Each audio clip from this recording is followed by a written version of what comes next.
The new Nintendo Switch OLED just was released a couple weeks ago, and you might be wondering if it is worth it to upgrade to it from your old Nintendo Switch. Well, in this video, I'm going to be going over the different specs of the new model and also the old one to see if it's worth it to upgrade to the new OLED. So let's begin and look a little deeper into each of the specs.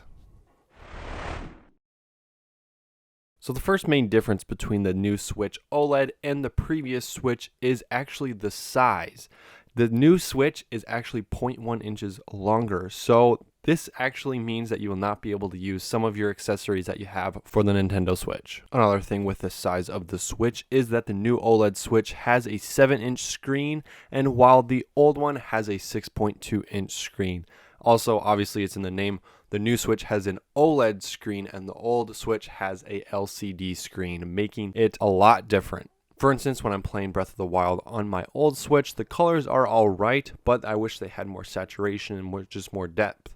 But now I've been playing a lot of Breath of the Wild on my new OLED Switch, and the colors are just so much brighter and crisper.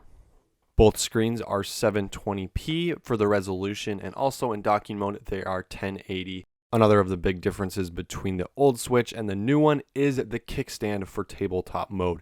On the new one, it is across the whole back, while the old one just has a little peg thingy. I don't know, it's just a really small kickstand in the back, which I really didn't like because I had a lot of problems with it flipping down when I was playing.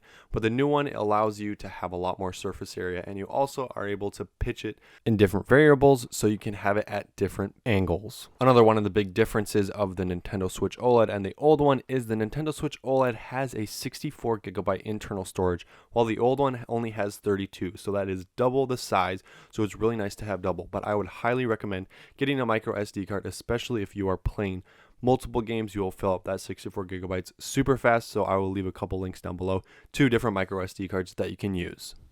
Another difference is both the docks are a little bit different. The new one, the little door on the back actually comes completely off. It doesn't have little hinges like the old one.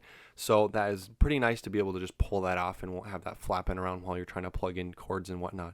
And also on the new dock, there is an Ethernet or LAN port where you'll be able to plug an Ethernet cord into it so you get a wired connection to your internet instead of doing it wireless. This is super helpful if you play games like Fortnite, which require a lot of internet. And so if you do it over wirelessly, it is a little slower than if you do wired. So this is a nice upgrade to it. The new Nintendo Switch OLED actually is a little heavier than the old one. When you have the Joy-Cons attached, it is 0.93 pounds, and the old one comes in at 0.88 pounds. So there is a little difference in the weight.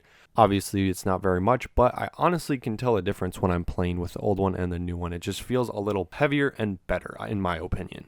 The battery is another aspect that is not much different, but it is a little better that I've heard. Nintendo says that the playtime is between 4.5 hours to 9 hours of both of the consoles, but that will depend on the game that you're playing because some games draw more power than others. But I have heard that the Nintendo Switch OLED will last a little longer than the old one.